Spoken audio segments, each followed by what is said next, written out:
We shared stories and lessons from real recording projects and coaching projects, and you wanted more of that. So here we are, and we're doing another one.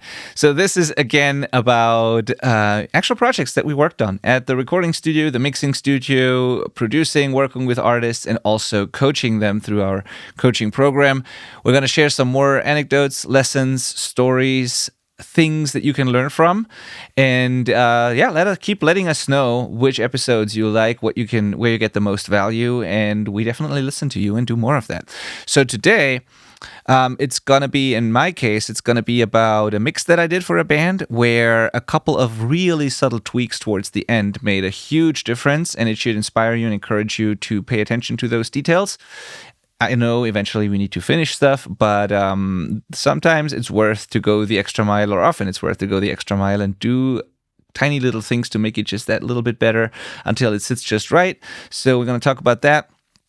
Manel is going to share interesting guitar things with us. We all like guitar gear and talking guitar stuff, I guess. So I gotta do that and some more. So let's get into this. My name is Benedikt. I'm the host of this show. I'm a mixing engineer. We mix many songs, hundreds of them every single year here at my studio. I've been doing that full time for the past 15 years. More. I keep saying 15 years, but it's more than that by now, actually. We've mixed, I don't know, thousands of songs at this point for lots of artists and labels. We've done full production first for a couple of years, doing the entire process from writing, arranging, recording, all the way to the finished master. So there's tons of stories to share, lots of experience.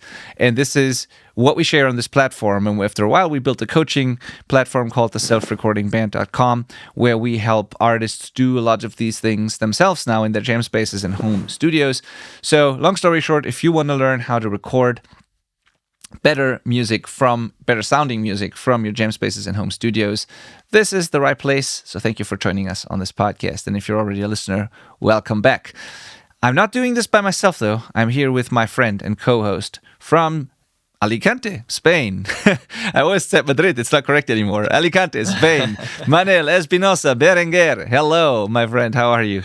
Hello, guys. For you guys that don't know me, I'm Manel Espinosa, and I'm a mixing engineer and music producer from Spain. You know, always happy to bring your demos to a finished song through a very lovely process. Yeah. And as you can see, I've changed the background a little bit because I'm moving to Alicante. Like, I already moved, but this is not my final destination. But yeah, happy to be here one more week, making amazing podcasts and content. Awesome. Yep. Thank you for doing that with me. It's really a blast every single week. All right. So, lessons from projects. The one that I would like to start with is a story from a band that I just recently mixed for, where the first mix was, I liked it, obviously, because I mixed it and I make decisions that I think are good. So I liked it. The band had doubts about some of the things. Turns out most of them were good decisions, but we also had a little bit of back and forth until I nailed the vision, which is part of the process sometimes, because lots of things are subjective. On the first revision, we pretty much nailed it. And so I thought, well, we're done. So it was one revision and we were pretty much done. But then it took a couple more revisions where the mix almost stayed the same on every single version. And now you could say, if I say this sounds like a waste of time. Why would you do a bunch of revisions if not much is changing? Shouldn't you just finish the project and get it out there? And yes, in many cases that's true. And I encourage people to actually finish things and move on and not like go in these loops and circles forever if you have something that already sounds amazing that you like. But sometimes it's worth doing these rounds if it's things that really make a difference and you just need to fine-tune until you really hit there, especially if many people are involved with many different, ideas and opinions. And so I'm happy to do these rounds for artists as long as I have the feeling that every single one of them is actually making things better. As soon as I have the feeling that it doesn't make things better and we're just going back or making things worse, I will stop it and tell the band that this is not going to help the project. But in this case, it did make the project better. And what we were specifically doing is, on the first revision, I tweaked general sonic things that were just more in line with the vision of the band, so that was clear. Revision 2 was I went one extreme on my first mix, a little more towards the other extreme on the first revision, and then I landed a little closer in the middle on the third one, where I really kind of, that's where the sweet spot was. And then we found one thing, and that was, there is lots of in this specific song, there was big dynamic differences between the verses and the choruses, which I like, and I do this intentionally in many of my mixes. We had a more narrow, almost a little more lo-fi, natural, organic sounding verse, and then a really polished, modern, big chorus where it really had a lift and got big in the chorus. And this was great. But the question is, how much do you open up the chorus? When is it too much, where there's like an unnatural jump almost when the chorus comes in? And how much do you need to have the effect and the impact that you want? And then also the question was, we didn't just open it up by turning things up or by adding new layers. It's also got a little brighter in the chorus, so we were opening it up sonically in the chorus a little bit to add a little more top end to the vocals, for example. The vocals themselves got a little louder on top of the big wall of guitars and synths and everything we had there. And so we had something where everybody says, this is awesome. If we released it like that, it would be totally fine. We had that by revision 2 or 3 at the latest. But then someone in the band says, you know what? What if, is there room to just turn up the vocal? I don't know. No, the first one was is there room to bring up the instruments 1 dB or so in the chorus, because it feels like the guitars and everything could just use a tiny little bit of a push in the chorus compared to the verse. They asked, or do you think that would kind of get in the way of the vocals if we do that? And I said, there's only one way to find out. Let's try what happens if I bump it up 1 dB or so. So I did that, and yep, it was a little. It was cool because you could hear the guitar chords a little more precisely. It gave the chorus an extra energy push, but also the vocals suffered a little bit from that. So then naturally the next revision was, well, is there now room to bring up the vocals again a little bit? And so my mind went to if we keep doing this, I don't think it's a good idea, because you turn up one thing, then you turn up the other thing, then you turn up that thing again, and before you know it, everything's worse, But I said, maybe we should do half a dB on the vocal, and maybe we should have done that to both in the beginning. Maybe the drums are just really loud and everything else could have used a little bit of a push. And we're really talking 1 dB, 0.5 dB decisions. And it was fine the way it was. We just tried how far we can push things. And so I said, okay, let's try 0.5 dBs on the vocals, all of the vocals, and see if that makes a difference. So we did that, and then it really, even with just that half a dB of a difference, it just really felt perfect. And I would have released it the way it was before, but I have to say, with the instruments 1 dB up and the vocals 0.5 dB up, instruments without drums guitars and synths, it just came together in a slightly different way. It just felt a little bit better, and the transition in the chorus was just perfect. And then there was this other little small section where there's a radio lo-fi transition sort of effect before the final chorus, where it gets really small, narrow, lo-fi for a moment and then big again in the chorus. And that kind of thing, someone in the band said, what if we turn that down even further and make it really, really, really quiet so that the difference between that and the chorus gets even bigger? Let's try how far we can push that. Again, it was fine the way it was. And I said, okay, let's do that. So I turned it down to the point where it almost felt like too much of a jump of a crazy difference. But we did that, and it made the impact of the chorus even better. It still is okay in terms of how quiet it gets. It's we're pushing it, but it works. And so these final tweaks that nobody would have cared if we didn't do them, if we just released it, it would have worked. But for me and for the band, it just feels so good knowing that we really tried everything and we got this final 0.5 dB thing. We at least tried it. It's better. We've done everything we could. And although it sounds like a waste of time, and many people would say that's not effective, that's not efficient, that's not productive, whatever, I like knowing that we tried everything, we gave it our all, we made those tiny detailed decisions, and now everyone's happy, and we don't ask ourselves, what if we tried this or that.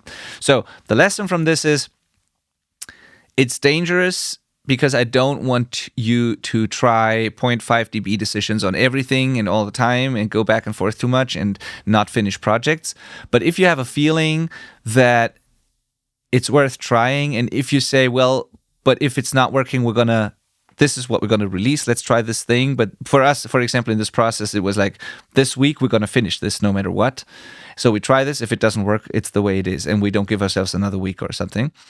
So at least if you have like a deadline like that, or a timeline and a rule around that you have to finish at some point, do it. Try things. It's like I said, it's dangerous advice, but I think it's also good advice to go the extra mile and to not be sloppy, because the difference between many amateur productions and really professional ones is that there is no compromise. They just go the extra mile until it's the best it can be. They will move faders constantly.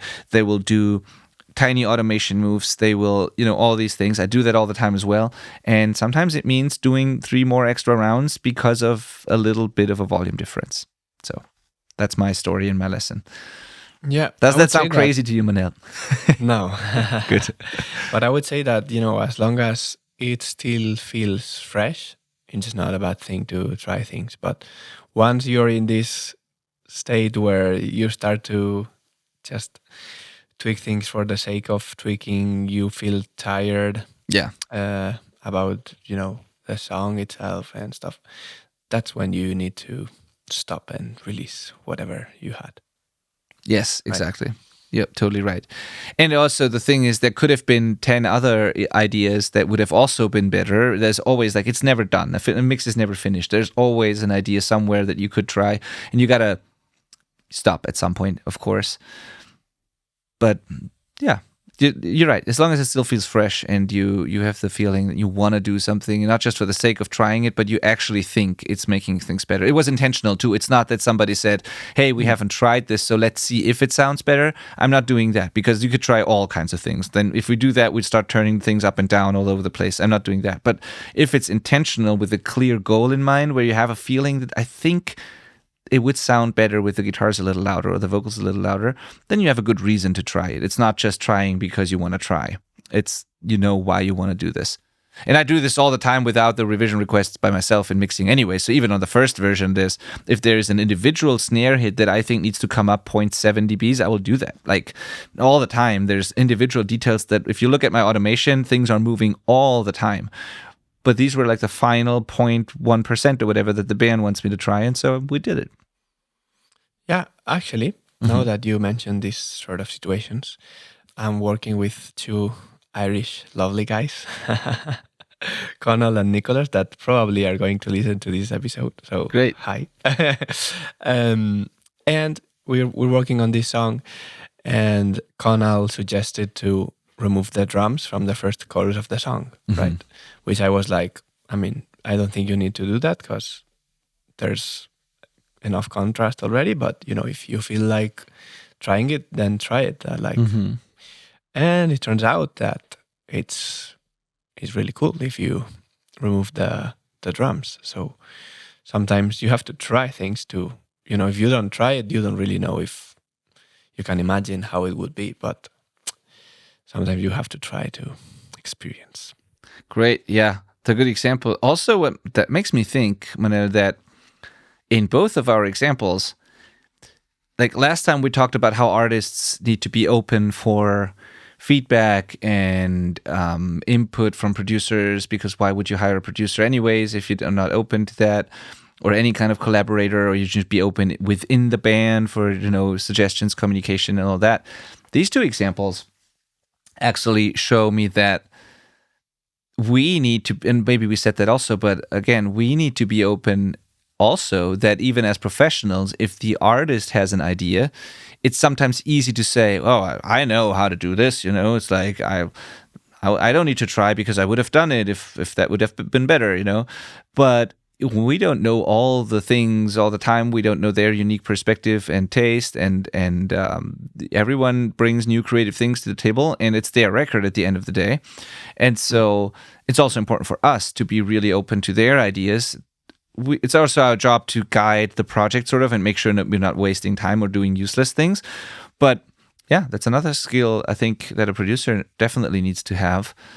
If the band is self-producing and you're co-producing or just mixing, then of course you have to do it because they're producing. But even if you're producing, you should be open to the artist's ideas. And some people, I know for a fact, some professionals have a hard time doing that because they think They know better, And so in both of those cases, we wouldn't have done it without the artist's input. Yeah. Cool. So talk about guitar stuff, Manel. I want to hear nerdy guitar stories. Okay. I mean, I don't think it's as nerdy, but the main topic that I wanted to bring up is that I think that working in a studio, normally like not your own studio, like going to another studio and working there and working with producers and stuff, and their personnel can also become a really great and interesting learning experience, especially if you are open to learn from them also. Like, so I think is that 10 years ago, or even maybe like 11 or something, I was playing in a metal band, right? And yeah, I had my guitar, but I've never been a big gear guy, as I always say. So yeah, we went to the studio, and I was very lucky because we had this luthier from our hometown, and he lent me his. I think, yeah, it's called a big tone, but it's like a Marshall mode kind of thing, and a 4x12 cap, which I ended up later on buying both of them. Um, but he brought it and he lent it to me, and he also brought his pedal board. And that's when I started to learn how to connect properly those things, because like he was like telling me, yeah, we're gonna use this for the solo, and the delay should be here. I mean, pretty basic stuff, right? But like I think I had a pretty good level of playing, but it's really important for you to like also be able to sound properly, right? Like, and connect the things. If you don't know that the delay should go at the end of your chain and you put it before the amp or something like that, you're gonna sound weird. Maybe it's cool, but it's gonna sound very weird if you are gonna play a normal solo. So the point here is that even that sometimes going to a studio can be expensive, you can really, really, really learn from the experience. Because the next one that I'm gonna tell you, I mean, that's the gear one, like learning how to properly set up your amp and stuff like that.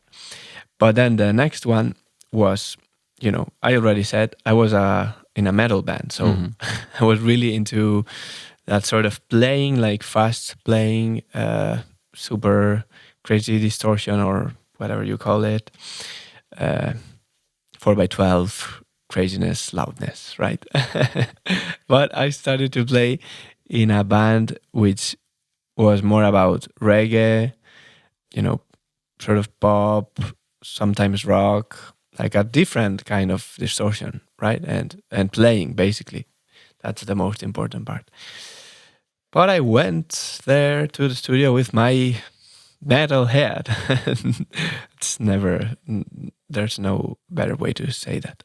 Yeah. So the producer, which was really good, he was also a guitar player. And he was more, he was an expert on those kind of genres, not heavy metal, but yes, those kind of genres. So he really took the time during the recording sessions to teach me. Sorry, Yeah. I was thinking how to say it. To teach me how to properly play those chords, right? Because like you really have to learn to play a proper open A chord with distortion to make it sound cool, right? Yes. And even if it seems a really basic thing, but like play the basic chords with distortion, like AC/DC kind of rhythm playing. You really need to have the attitude and learn how to evade some strings to ring, and so again, it's an experience that taught me lots of things. Also, how to properly play reggae, like with all the muting strings and Offbeat. Yeah, offbeat, and because you have to maintain like a constant right hand movement, and sometimes it has to like sound, and sometimes it has to be with muted strings, right? And I tried it, and I tried to do my best, but it wasn't enough. And in those moments, that's where you notice, like, oh yeah, I thought I was the master of the universe, but it turns out I cannot play these very basic things, right? Yeah. Like, I cannot play them properly. I can play them in time or whatever, but it doesn't sound as it should sound, right? Yeah. And now I'm gonna let you continue with your anecdotes, and then later on I'll get back to the final guitar thing. No, that's awesome. There's a lot that goes into that. And like, what is, to recap real quick, what is the main lesson here, the main takeaway for people from this is like that the playing matters more than, or that depending on the gear you choose, you might have to adjust your playing or focus on how you really play it, and that the pedals or the gear alone is not really what matters, or like there's lots of things you can take away from this. I think the main takeaway for me is that, I mean, it's great to like be able to record stuff at home, produce yourself your songs and stuff like that. That's great. But I think from time to time, it's very, very, very valuable to go somewhere else with a different producer, with whatever, an engineer or whatever, so that you can really learn from those experiences. In my case, it was easier because we were not paying an hourly rate. Yeah. It was a fixed rate, and the producer was really keen to help me learn, because he probably knew that it was a good investment for the future, because like next time we recorded, I was way better because of those things he taught me. So the takeaway is, try going to studios and working with other people, and try like actively learn from them. Because like, for example, when you go to a session and you have your drum tech guy setting up the drums and the microphones and stuff, you can ask him stuff and learn from that. Like, why do you use these microphones here, and why is the drum kit placed here? Some of them might not be open to talk to you, but some of them probably are. So and even if they're not, even just doing it and paying attention to what they do, just being present and watching them do it, is, and you can always ask questions along the way. It's not, as long as you don't hold up the session. I think that's valuable in and of itself. So it's actually one of the questions, and I love that you bring it up. It's one of the questions that I always ask when I talk to people for the first time who are interested in working with us through the coaching. I always ask them, have you been to a studio before? Have you experienced that process?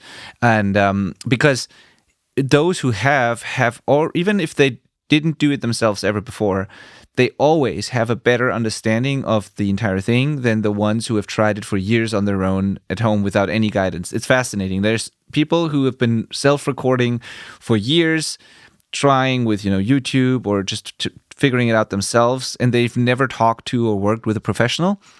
And they, even after years, sometimes don't really have a good understanding of the entire record making process. Whereas someone who's just been to a really good studio once with their band and hasn't done anything themselves, they actually know what goes into making records. They don't. They might not know the specifics of how to use a certain plugin or whatever, but that stuff can be taught easily. But they know what actually needs to be done so that you can get a good result at the end. They know that somebody took care of the setup process of the instruments. Somebody made sure that the pre-production, the arrangements were really done and ready for the studio. Somebody made sure that everyone captured the best possible takes, and they pushed them to do the best they can. They put the mics in the right spot and spent a lot of time dialing in source tones, doing proper sound check. Like all those things, if you've seen the amount of care and attention that go into a professional production, you just see how high the bar is, and your whole perception of everything just changes. So I would absolutely recommend that everyone tries this for at least one song. And what's important though is, if at all possible, don't just go to the buddy down the road saying that he also has a studio now. Go to someone really good. It doesn't have to be the crazy expensive big facility, but someone who has a good portfolio of stuff that really, really sounds great, who's doing it really professionally, because otherwise you'll just learn more things that you then have to unlearn because you're learning from someone who's also having like a weird process or weird results. So go to someone serious. But I highly recommend this, yes, for most people. Another thing that was super interesting that you brought it up, Manel, you mentioned how you said you have to play an A or something a certain way if you want to have the AC/DC sound, sort of. It's so funny because I did two like I told you before we did this episode, I did two live seminars this week where I'm booked to speak at like a live event on a stage and do a seminar in front of people, and the topic was DIY recording in a jam space, basically. So there was artists in front of me wanting to record themselves, and I did a live seminar and presentation there. And there was one artist and he was, it's so funny that you bring up that example. He said, one of his questions was, we were talking about how to, I have to start by saying, I asked them about, some of their favorite productions, maybe some references, or if they can put into words their vision and what they really want to create, because part of what I'm teaching always is that you define your vision, the sound in your head, and you need to kind of know what you like and don't like first so you can make intentional decisions.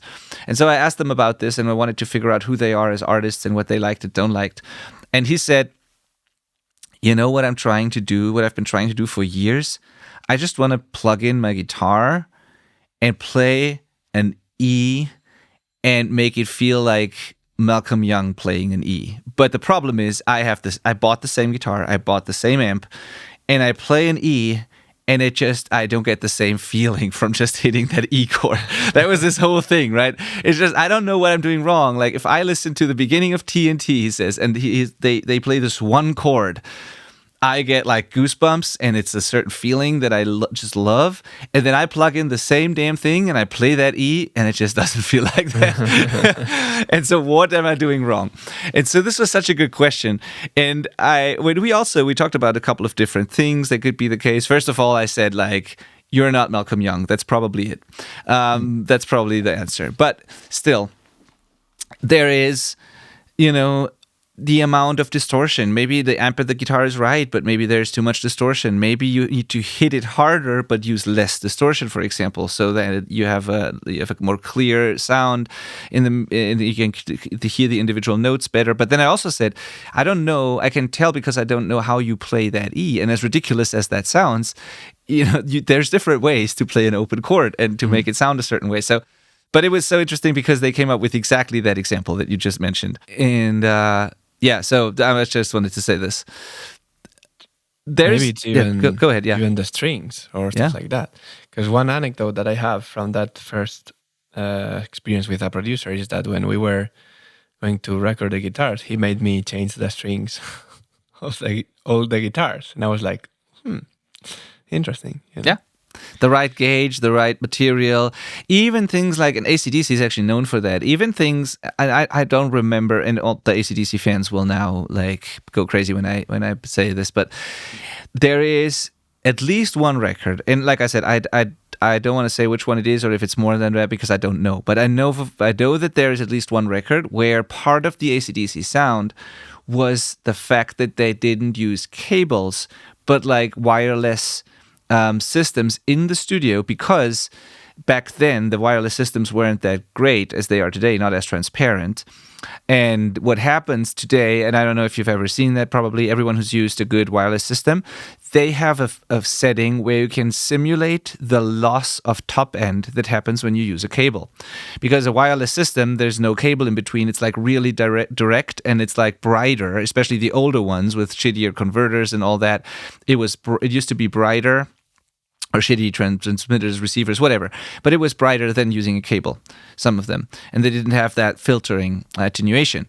And so when they compared what they were used to live with the wireless sound compared to what it sounded like in the studio with a cable, even a short one, they noticed the difference. And so they used wireless system in the studio to create that really brighter than natural sort of attack sound.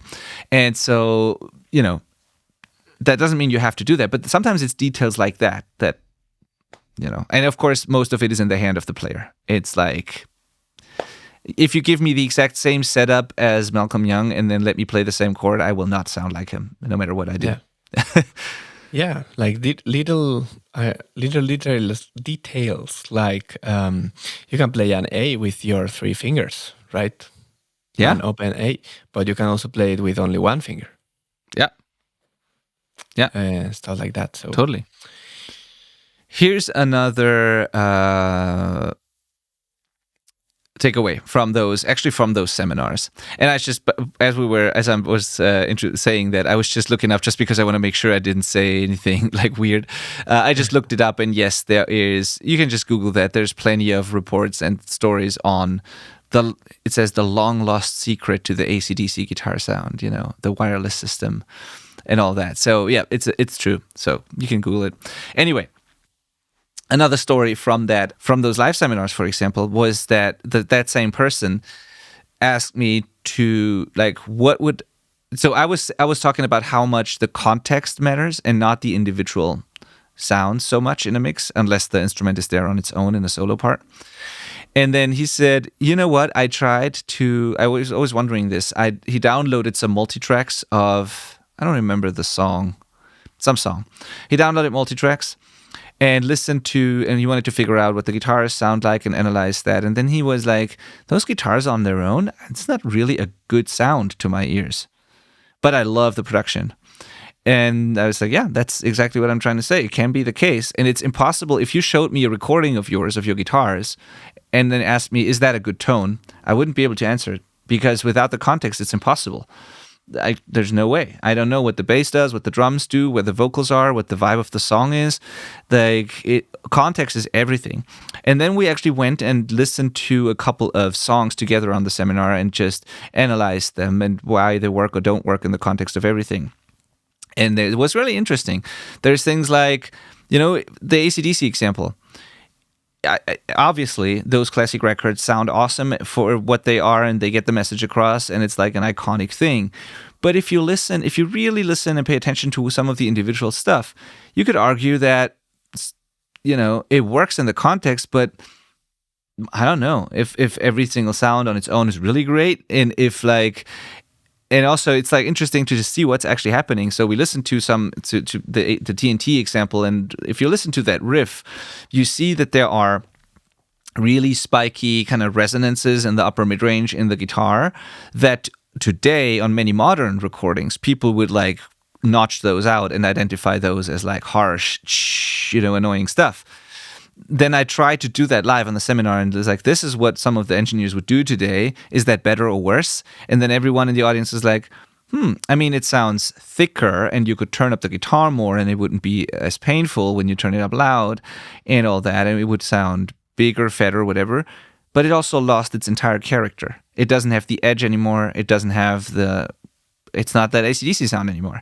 And so we were talking about some of those things where maybe technically, without any context, whatever, it would be better to make that fatter, thicker, remove those nasty resonances. But in the context of AC/DC, I want that guitar to scream at me. And if it doesn't, it's not the same thing. And then we listened to some other heavier, classics or like 90s stuff. We listened to The Offspring, Self-Esteem classic thing. It's not the best audiophile recording, whatever, but it has a certain vibe and power. It was a very popular record and song. And we listened to that again, this big, nasty, bright 2 kilohertz kind of mid-range thing, not a narrow spike in this case, but the entire 2 kilohertz area like sticks out above the mix, above everything else. And it like, once you notice that and you try to clean it up, everything is just more pleasant sounding, and you could turn it up more and all that. Sounds more modern. But again, it's not the song anymore. It's like, and so what I'm saying is the lesson here is the individual tones don't matter as much as the context, like not at all. And the other lesson is that you don't have to correct and fine-tune everything that you perceive as nasty or ugly or annoying or whatever. you have to always make a careful decision of like how much of that is the character of what I'm recording and what needs to be in there to make it feel a certain way, and how much of it do I need to get rid of because it's distracting from the song. And this is a very fine line and a delicate balance. And there are different eras in time where engineers would have treated those things differently. Today, many engineers would have not let that Offspring record fly like that. They would have corrected the guitar tone or made a different one, and the result would be a fatter, bigger thing. You could turn it up louder and all those things. But back then, they went very much in the harsh direction, and maybe somewhere in the middle is also something that could work. And I don't know. It's just being intentional about those things and knowing that you don't have to make everything sound really pleasant and nice, and that something can become a really iconic record, even if there is a very annoying, harsh frequency in there that you think could be a mistake. Yeah, I like it happens to me now that I'm building my new pedal board. It's weird that, I think it's weird to try to build your tone only listening to yourself. Yeah. Because like then you play it on a song and it feels way different, right? So Yeah. Yeah. Totally. And also maybe one thing we need to add to that conversation is some of those iconic records are iconic despite some of the flaws, not always because of them. That's also very important to know. Like, yes, they are great the way they are, and obviously it worked, but also some of the things just weren't possible, and if they would have been possible, they would have done it. That's the other thing. Sometimes some is just because of the limitation, not intentional, and sometimes they are mistakes and they were successful despite that. So some of those like really classic punk records from the 90s, they weren't done on a really high budget. Some of them were, but not all of them. And maybe they just didn't know better or didn't have the money to do better, and still despite that they became successful because that just was the thing back then. And so always be very careful if and think about whether or not it would, like, if it's the reason for that or if it got successful despite that. That's another thing. Some of those records just wouldn't hold up today, to be honest. And if people come to me with examples from back in the day, honestly, some of them just wouldn't work today compared to other stuff. And that's fine because things evolve and change.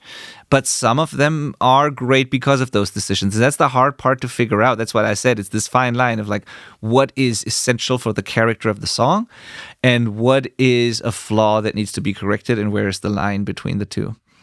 And whatever you're doing, keep in mind that like the individual tone doesn't matter. It's about the context of everything. And if you're having trouble dialing in something yourself in a vacuum, isolated, then you need to do that with someone else. Get input from someone, or like you just said, Manel, building your own tone for yourself. You can go down rabbit holes until you don't know what's good anymore. And like, yeah, I particularly have a hard time. I need to have something to compare, because like if I don't have anything to compare, almost any tone is good for me, Like I can use my Moore G200 or whatever it is, and I play that and it sounds good. I mean, it's not bad at all. Yeah. But then you play something else against it and you're like, oh, whoa, this, I can feel the difference now, or so like, I think in general, isolating things is not normally the answer. I mean, you're not, if you're going to play a classical guitar and it's just you, then yeah, it is what it is, That's the final result, but yeah, whatever. It might also mean that if both of those things happen in a song, you might have to create two different tones or automate. So there could be a spot where the guitar is on its own and it's just that one guitar for a moment, and it needs to be full and beautiful without context. And then the next time, in the next moment, the rest of the band comes back in, and then it needs to step back a little bit, and you need to either automate or create a second tone for those moments, right? Okay. You wanted to go back to some of the guitar stuff or other things. Oh, yes. So what I said before, I recorded this album with this reggae, pop, whatever band. It was a full album, and I managed to record the most of the rhythm guitars, but there were some guitars, especially the like more open chord rock stuff, that I I wasn't able to play properly, even though I had the best metal technique ever. I couldn't I couldn't get the sound course. out of that, you know. Yeah. And those are things that you cannot really practice. Like you cannot practice what you don't know. So No. like being there in the studio with the producer was really helpful for me to notice that thing so that next time it doesn't happen. But yeah, a year later, we get back to the studio again with another producer, also a really experienced producer. Okay. And yeah, I've taken a lot of time to learn all those things, and I think I'm the best ever, right? Yeah. Of course. I still play with a metal band, but also that band. So I had, a broader knowledge of the guitar playing, right? Yep. So I thought like, yeah, now I get it. Now, yeah, I'm the guy. And we have this song which has a guitar solo that I wrote, right? Yeah.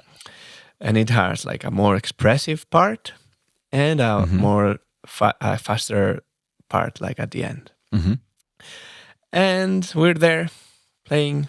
I'm playing the solo, and the producer, which also was a guitar player, takes the guitar and he plays basically the first part of the solo, and it sounds amazing, which I didn't want to admit, but it sounded amazing compared to, yeah, there was a lack of expression in my solo playing, Bending wasn't amazing.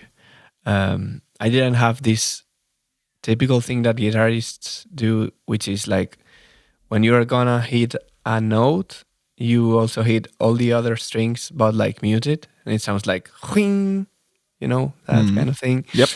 I didn't have that. Oh. Not proper vibrato, probably, Yeah.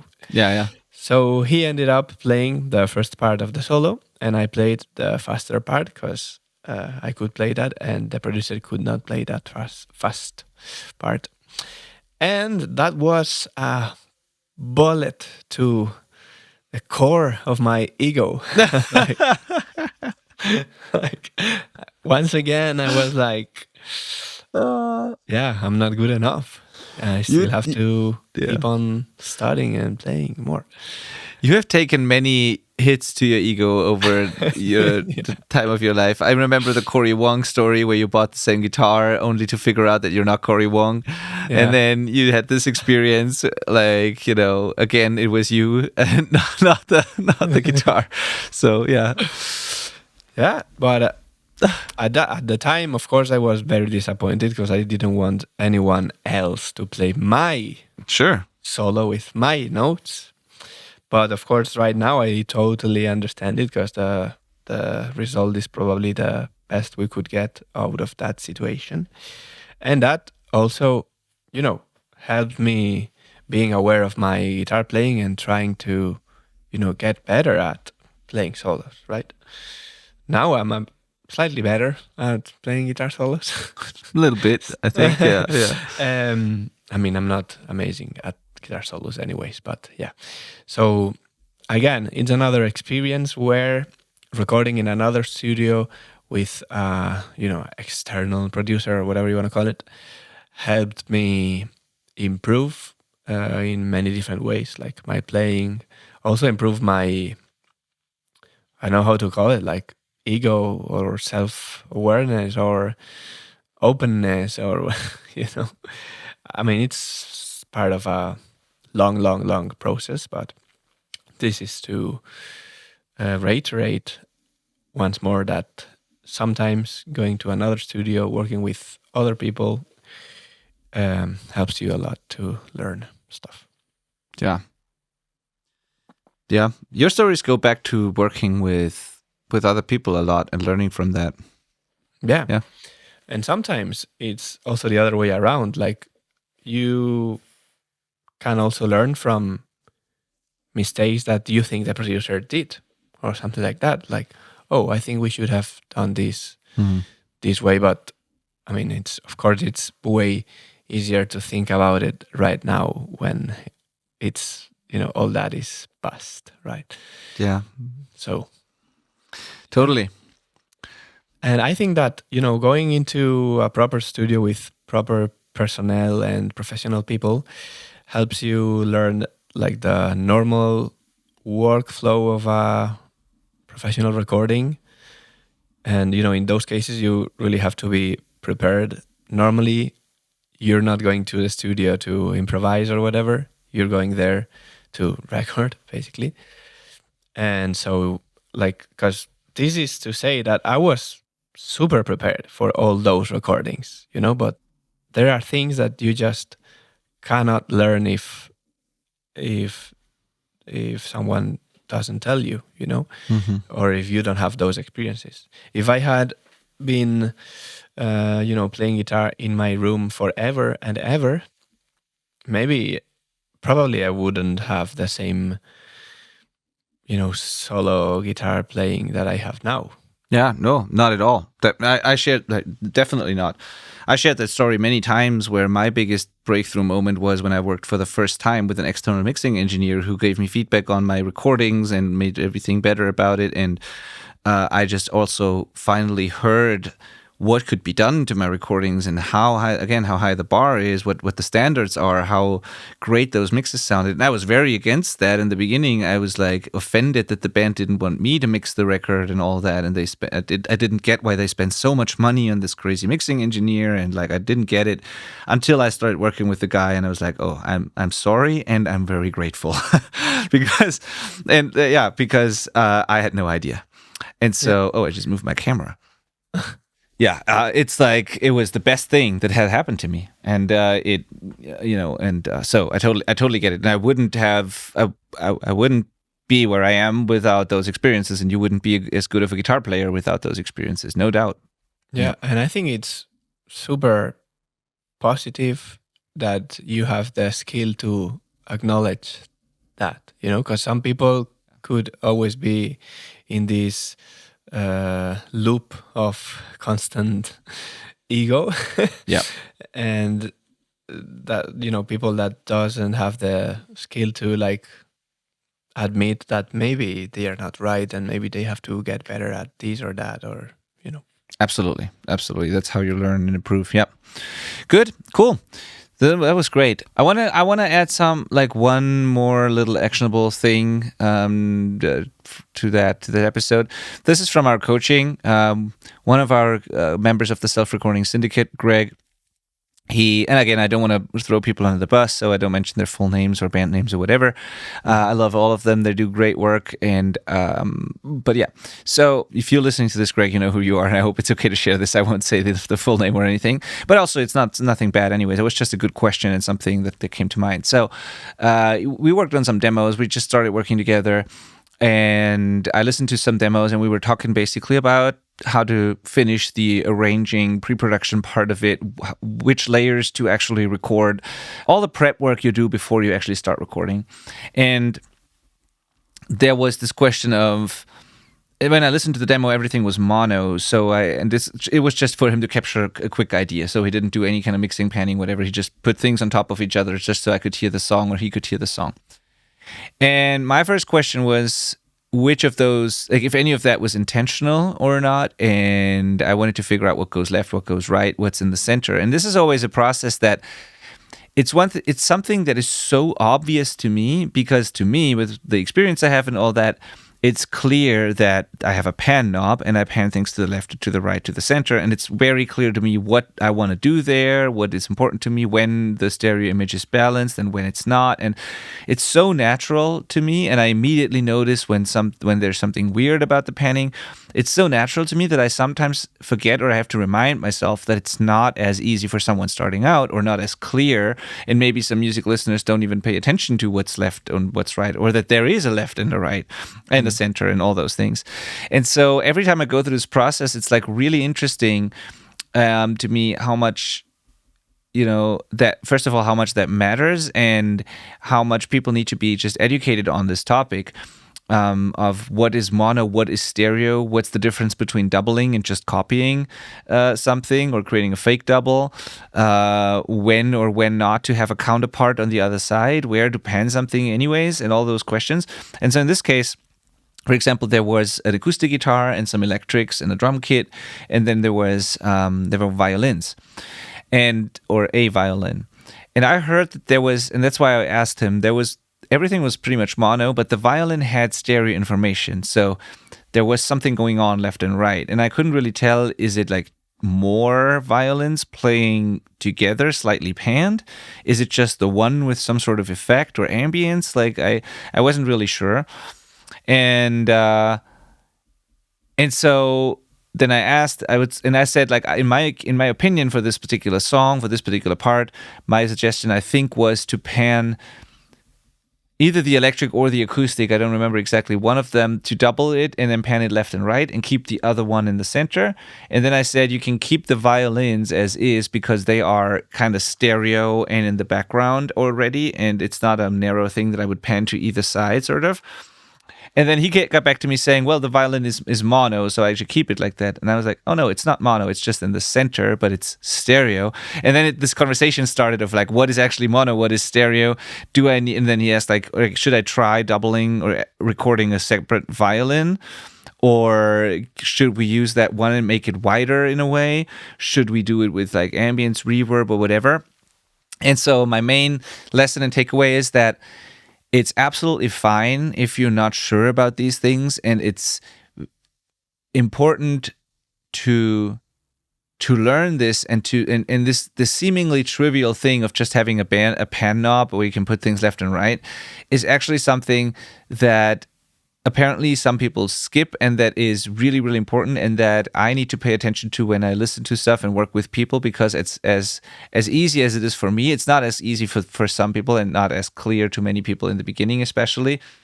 And there is a big difference to whether something is truly mono with no stereo information at all, and then you can decide, do you want to pan this left or right, or if something is stereo but still just one take, and it's stereo because there have been two microphones, or there's an ambience around it, which gives you left and right information, or if it's actually two performances and it's stereo because one is left and one is right, and all those differences. And there's nuances to that and all that. And so, yeah, I don't know. I'm just sharing this because it was an experience from this week that reminded me of the importance of those simple things, which is volume balances, picking the right tones, and then deciding if it's left, right, or center. And if you just got those things right, you would already be very far in many cases. And it's not just a mixing thing; it's an arrangement thing also. It's like I guess the lesson here is also, don't just record things and then think in the mix we'll figure out where to pan it and where to put it and what to do with it.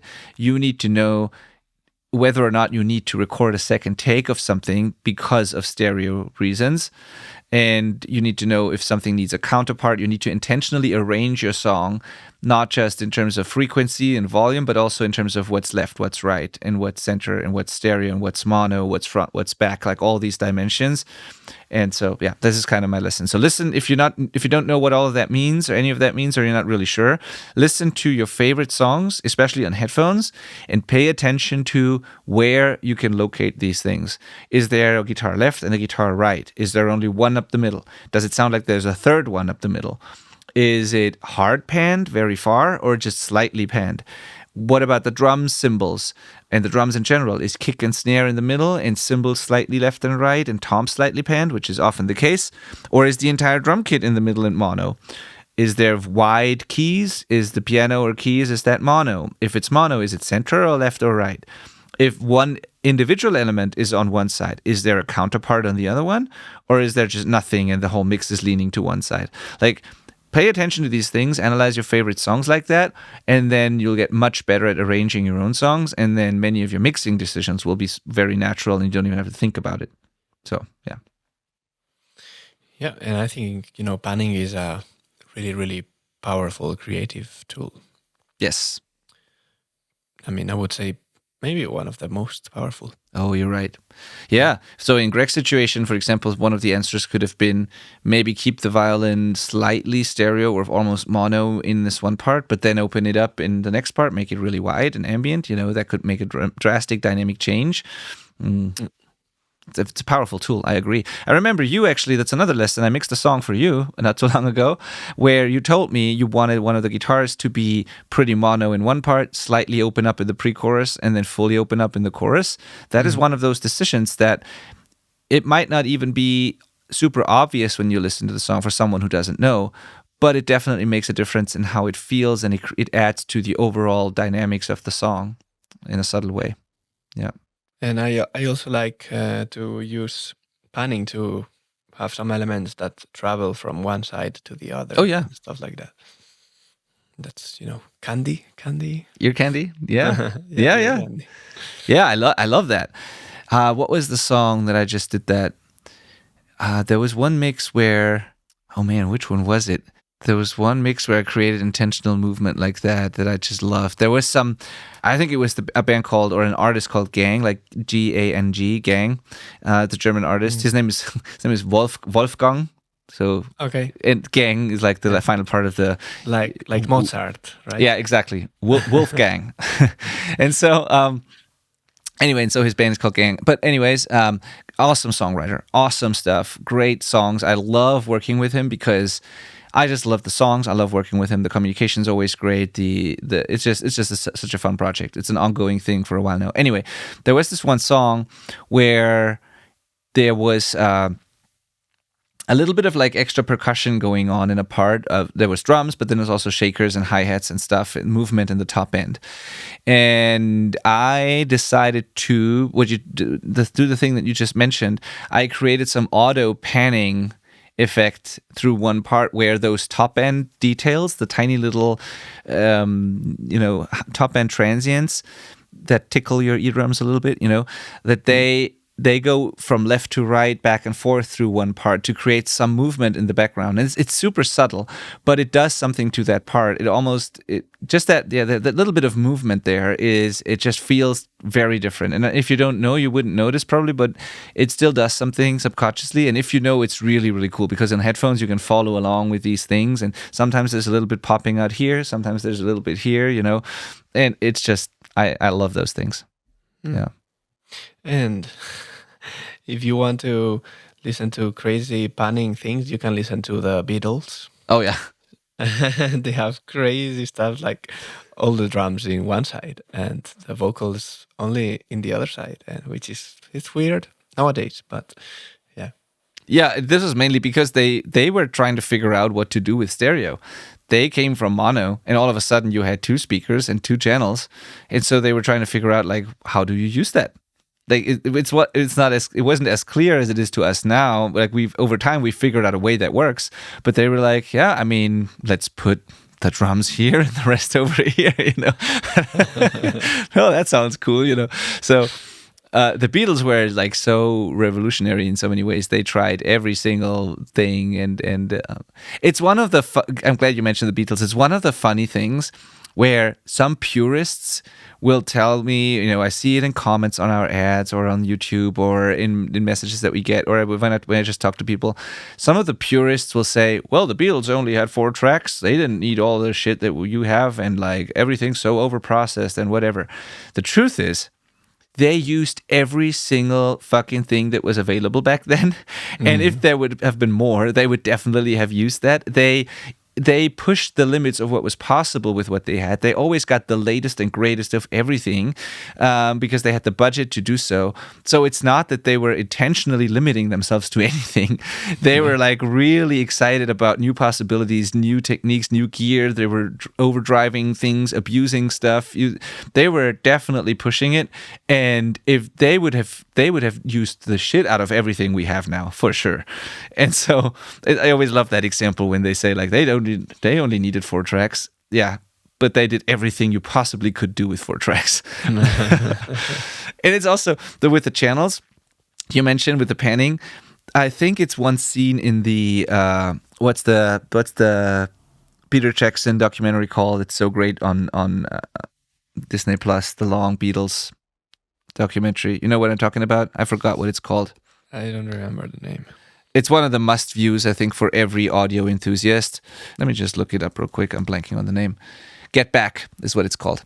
So Peter Jackson, the director, he did this documentary where it's not a documentary from today's perspective. It's like original footage from the Beatles in the studio, but they restored the original colors and everything. And it's the original conversations that happen in the studio. It's original footage from studio sessions and from a period of time from the Beatles. And it's a long, multi-episode kind of documentary. It's very, very slow. Much of it is like not edited. You just feel like you're sitting in the studio watching them do their sessions and all the behind the scenes conversations and all that. It's so incredible. Anyways, in there, I think they're in the control room at some point with Glyn Johns, their engineer for at the time, and they were setting up. They had a console that could do more than just stereo for the first time, or something like more channels, and they connected multiple speakers to different outputs of the console, and they were sitting in front of this, like, I don't know how many speakers, and they were talking about like, what, like, that's cool, the drums can go from here to here to here to here to here, and then they did like crazy 5 speakers or something, weird panning experiments, and just it's so cool to see people like figure that out and how fascinated they were by the fact that there's like all these speakers in front of them and what you could do with it. So yeah. Nice. Yeah, that's nice. Yep. So panning, powerful tool. Anyway, we went off track here, but I sometimes I love these conversations. So anything else you have, another lesson or something you want to share before we wrap it up, Manel? No, that was the last thing. Great, perfect, good. So let us know if you want more of those. If not, we get back to. We will definitely get back to other topics, anyways. But every once in a while, we'll do some episode like this. If you haven't checked it out, last week we had the fantastic Chessie Cannon on the podcast talking about music marketing. This, I would highly recommend you check that out. That was a goldmine of an episode on that whole topic. And yeah, thank you so much for being a listener. Thank you for coming back again and again to us. And we see each other next week. Goodbye. Bye-bye.